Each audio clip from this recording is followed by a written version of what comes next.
What's up, everybody? This is Killer Arcade Games. I'm Chris, and today we're trying out the Mortal Kombat Arcade Legacy Collection on the Xbox Series X. The thing I'm going to try today, though, is to see if the EJB menu is still included in these games. So we're going to start with MK2. If you're unfamiliar with the EJB menu, it is a hidden menu that Ed Boon, I guess himself, or maybe he had the programmers do it, but Ed Boon had this menu created. It was not found for decades.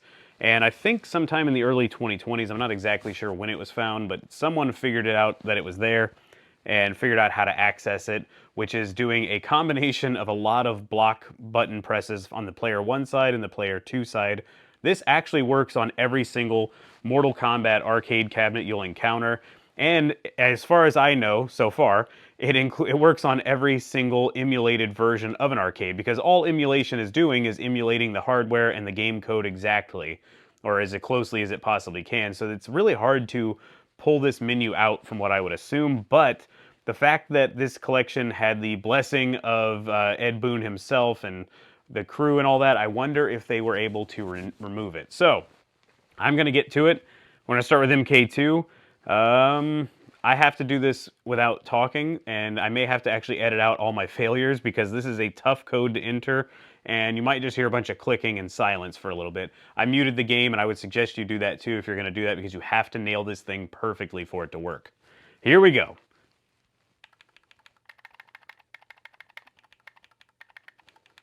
Oh, I thought I had that.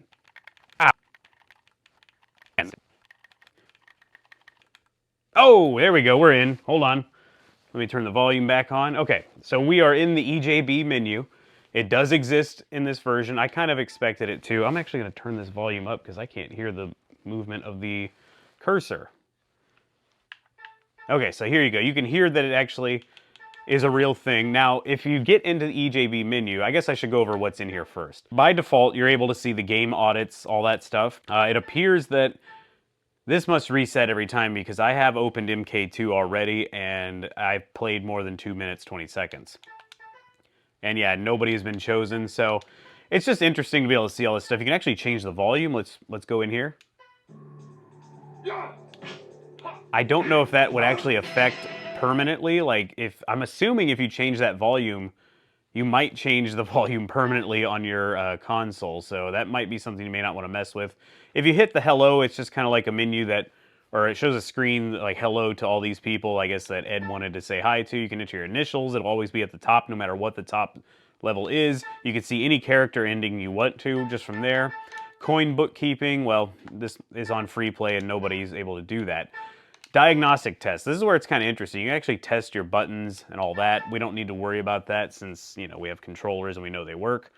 Monitor patterns are interesting, though. If you want to see this, let's see color bars. There you go. Let's see crosshatch pattern. Well, this is interesting. So as far as I understand it, this is actually not centered the way it should be.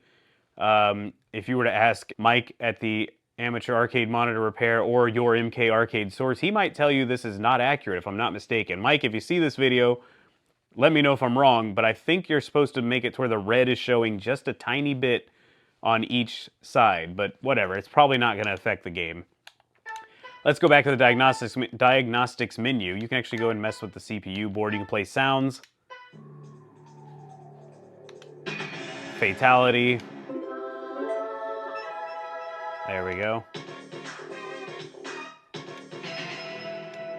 Anyway, so we can back out of that. Oh, it's still playing.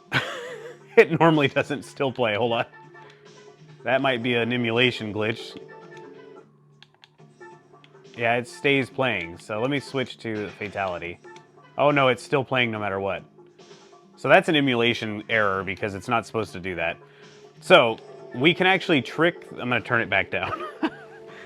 We can actually trick the machine, or the emulated machine, into letting us into the actual game's test menu. So you do the CPU board test, and it still did not kill the music. That's unfortunate and weird.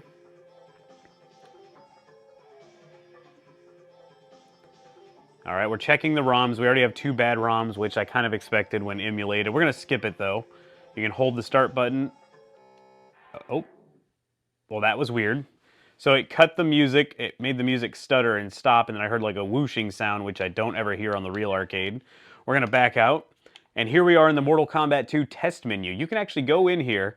We already had access to a lot of this. We didn't have access to the game adjustments. This won't do you much good when emulated, but it's interesting still. Now, if you were on a machine that did not have this set to dip switch coinage, you could actually change the game to free play or turn it off from free play. If we try here, we get a... If this were a real arcade, there is a tiny little switch on the actual game board that stops you from being able to do that.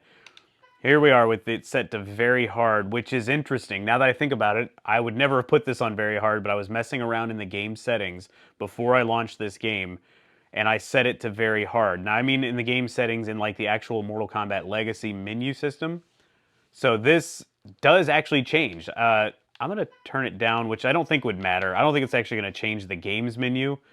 But that is good to know that when you're changing the difficulty setting in the menu system, it is actually changing the game as it launches. So that's pretty interesting.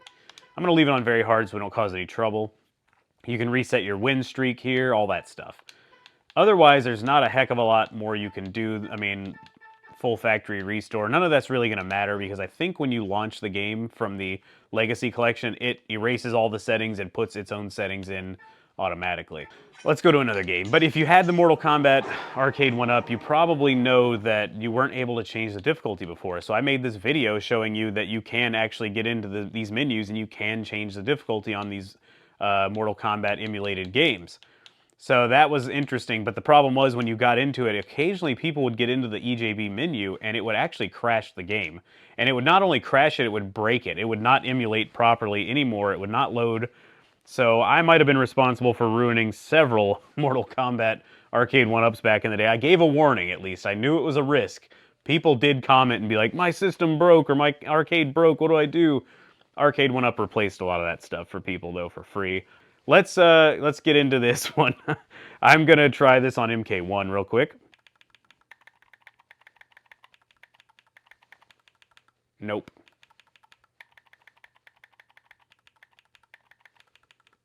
All right, we're in. So we know this works. Since there's not a lot I can actually do in this menu, yep, 47 seconds, I think. Wow, that was a weird sound, hold on. Okay, I heard a popping sound after that. There's not much you can do in this one. You can't actually change the difficulty in MK1. It just isn't set up that way, but we can put our initials in, and it will always be at the top. I want to see if it saves initials on this. Put a KAG on there. Once you enter it, it reboots the machine. I keep saying machine as if this is a real arcade cabinet. There we go. I'm at the top. Now what I want to try is this. I noticed there is a save option. I'm going to save and see what happens. I'm going to overwrite it. Now we're going to exit or quit the game. I'm going to launch it again. Is it going to be there?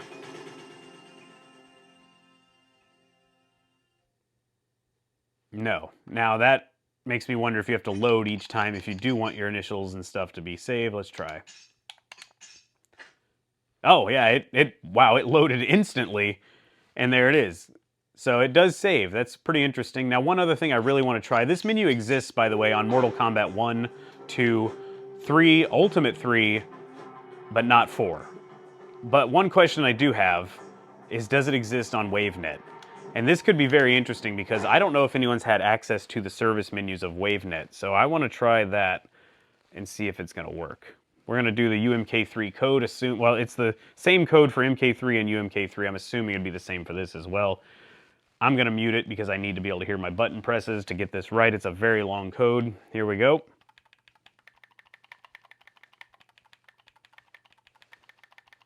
Ooh, I know I did that perfectly and it did not work. Nope, I did that wrong.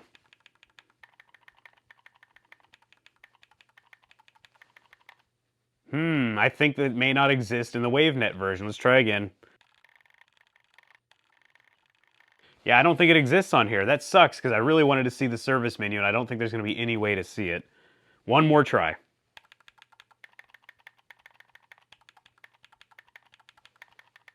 Yeah, it does not exist. So they must have, I don't think that the developers of this collection could have removed it. I do think that Ed deliberately left it out in this version. So there you have it. The EJB menu does exist on this, and it is fully accessible. You can mess around in it, and I doubt it's going to break anything. And if it does, delete your save and delete your game and re-download it. That's the best I can tell you. It's really too bad it doesn't exist on MK4. As far as I know, no one's ever found that. Now, the hardware and the game itself is completely different from these, the way these were developed, so it makes sense that it's not on there. It does not exist on console versions, just so you know ahead of time. And yeah, if you're ever at an arcade and you're just learning about the EJB menu, you can go ahead and enter the service menu if you are so brave enough to do so, or skilled enough, because it is very difficult. I do just want to tell you quickly, I'll leave in the description, I will leave the code for how to do it, at least as I have them. Now, you do it by pressing the block button on the player 1 side and switching to the player 2 side for the next set. If you want to get into the EJB menu on MK2, that's the shortest code, keep in mind. You have to press the block button 5 times on the player 1 side, then 10 times on the player 2 side, 2 times on the player 1 side, 8 times on the player 2 side, and then 2 times on the player 1 side. You have to do that super fast and with precision. If you mess it up, just start over because it's not going to let you in. And that, keep in mind, is the shortest code. UMK3 is the longest, MK1 is the second longest. I hope you guys enjoyed this video. I kind of like poking around in here and seeing what we can find. And I am about to actually jump on a live stream, so I have to end this one right now.